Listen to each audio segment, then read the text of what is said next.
Assalamualaikum warahmatullahi wabarakatuh. Hai semua, kembali lagi dengan saya Indah Rindu Ferdani dengan NIM 2101072012 dari kelas 2B di 3 akuntansi. Baik, dalam video kali ini saya akan menjelaskan tentang operasional kredit bermasalah sebagai pemenuhan mata kuliah akuntansi perbankan.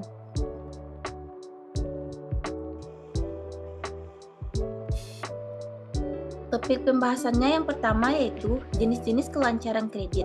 Yang kedua, faktor penyebab kredit bermasalah. Yang ketiga, dampak kredit bermasalah.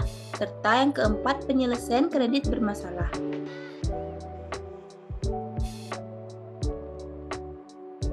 Sistem kredit secara sederhana adalah berutang kepada pihak lain dan cara pembayarannya dilakukan dengan mencicil dalam jangka waktu tertentu. Namun, saat seorang nasabah tidak mampu lagi membayar atau mencicil pinjaman tersebut disebut dengan istilah kredit macet atau kredit bermasalah.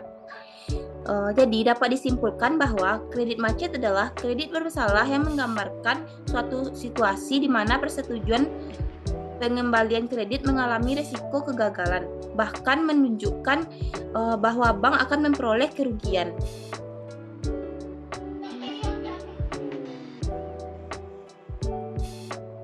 Yang pertama yaitu jenis-jenis kredit bermasalah. Yang pertama, kredit lancar, yaitu pinjaman kredit dianggap lancar jika debitur mampu membayar cicilan, angsuran pokok, dan bunga pinjaman dengan lancar serta tidak memiliki tunggakan. Meskipun terdapat tunggakan, debitur mampu membayarnya sebelum melampaui masa angsuran berikutnya. Yang kedua yaitu kredit kurang lancar, yaitu di mana debitur yang cicilannya termasuk pembayaran pokok atau bunga mengalami keterlambatan pembayaran di atas 90 hari tetapi tidak melebihi dari 120 hari. Yang ketiga, kredit diragukan. Kredit yang diragukan termasuk jenis kredit di mana debitur yang cicilannya termasuk pembayaran pokok atau bunga yang mengalami keterlambatan pembayaran di atas 120 hari tetapi tidak melebihi dari 180 hari. Yang keempat, kredit dalam perhatian khusus. Kredit dalam perhatian khusus atau dikenal juga dengan DPK yaitu debitur yang cicilannya termasuk pembayaran pokok atau bunga mengalami keterlambatan pembayaran di atas 10 hari tapi tidak melebihi dari 90 hari.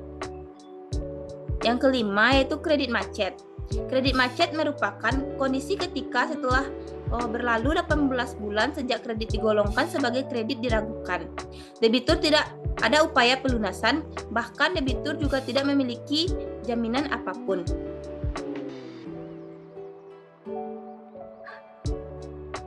Yang kedua yaitu faktor penyebab kredit bermasalah.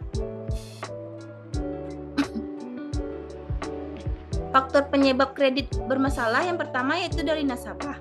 Yang pertama, penggunaan kredit. Penyelewengan yang dilakukan nasabah dengan menggunakan dana kredit tersebut tidak sesuai dengan tujuan penggunaan atau side streaming.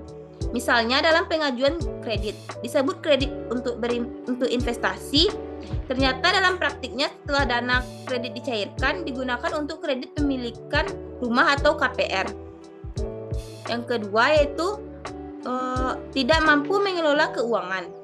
Nasabah tidak dapat mengelola keuangannya dengan baik sehingga mengalami kesulitan di dalam penyelesaian kewajiban-kewajiban, baik dalam bentuk pembayaran kredit, kembali pokoknya, atau pembayaran bunga, denda keterlambatan, serta ongkos-ongkos bank yang menjadi beban debitur. Yang ketiga yaitu tidak beritikat baik. Nasabah sengaja untuk tidak melakukan pembayaran angsuran kepada bank karena nasabah tidak memiliki kemauan dalam memenuhi kewajibannya.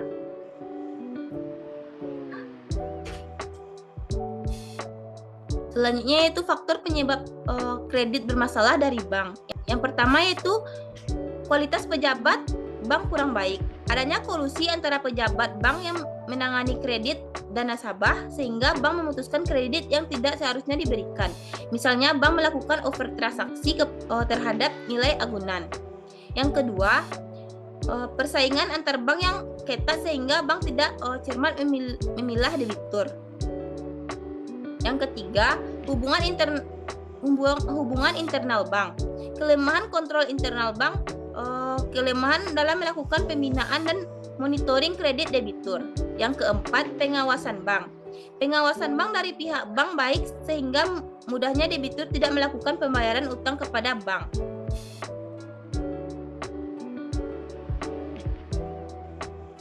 Selanjutnya yaitu yang ketiga, dampak kredit bermasalah. Dampak kredit yang bermasalah yang pertama yaitu menurunnya kualitas keuangan bank. Menurunnya kualitas dan nama baik bank, kredit macet juga akan mempengaruhi pihak bank. Adanya kondisi kredit macet ini akan membuat pihak bank kekurangan dana. Hal tersebut akan berdampak buruk atas jalannya kegiatan usaha yang dilakukan oleh pihak bank. Untuk itu, setiap lembaga keuangan yang melakukan penawaran dana pinjaman harus menjaga nilai NPL agar bisa selalu rendah jika ingin terus bergerak menjalankan usahanya. Jika hanya ada satu atau dua kreditur saja yang mengalami kredit macet, memang tidak akan bermasalah.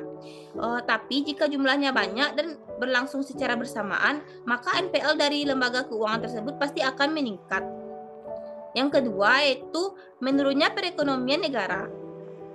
Menurunnya kemampuan bank memberikan pinjaman akan berdampak negatif pada kondisi perekonomian negara, karena pihak negara juga tidak hanya bisa mengharapkan investasi portofolio di pasar modal atau investasi asing secara langsung untuk meningkatkan perkembangan ekonomi negara.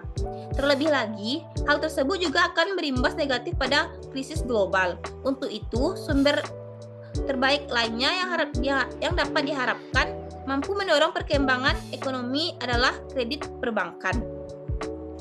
Yang ketiga yaitu debitur mengalami kesulitan dalam peminjaman. Riwayat atau histori dari kredit macet atau gagal bayar akan selamanya tercatat pada sistem dan akan tersebar jika seseorang melakukan BI checking. Hal tersebut tentunya akan membuat pihak peminjam kesulitan untuk mendapatkan dana kredit di masa depan. Selain itu, saat ini juga sudah banyak perusahaan besar yang menggunakan BI checking sebagai syarat seseorang untuk diterima sebagai pegawainya. Serta yang keempat yaitu cara penyelesaian kredit bermasalah. Cara penyelesaian kredit bermasalah memiliki beberapa tahapan. Tahapan penyelesaian kredit bermasalah yang pertama yaitu rescheduling, atau sering juga disebut dengan penjadwalan kembali. Ada beberapa hal yang bisa dijadwalkan ulang seperti jangka waktu pembayaran, jumlah pembayaran bunga, ataupun jumlah pembayaran setoran dana. Dengan melakukan cara ini, maka pihak kreditur akan memperoleh waktu pelunasan yang lebih lama dari sebelumnya, sehingga pihak kreditur akan berusaha melakukan berbagai cara untuk bisa melunasi kreditnya. Yang kedua yaitu restructuring atau persyaratan kembali. Dalam langkah ini, pihak kreditur tidak hanya bisa mengubah lamanya jangka waktu pembayaran tagihan, tapi mereka juga bisa mengubah syarat dan juga ketentuan yang mampu meringankan kreditnya. Langkah yang bisa dilakukan adalah dengan mengubah besaran suku bunga agar pihak debitur bisa membayar kewajiban setiap bulan. Cara lainnya adalah dengan mengubah jangka waktu peminjaman, perubahan pembayaran dan juga cara lainnya. Yang ketiga yaitu penataan kembali atau reconditioning. Cara ketiga adalah dengan penataan kembali, yaitu upaya pihak bank mengubah kondisi kredit untuk meringankan tanggung jawab debitur yang terlibat kredit macet. Hal ini dilakukan dengan cara menambah fasilitas kredit, memotong suku bunga, memotong denda, ataupun menambah jangka waktu angsuran, juga mengkonversi tunggakan menjadi pokok kredit baru, hingga penjadwalan dan persyaratan kembali.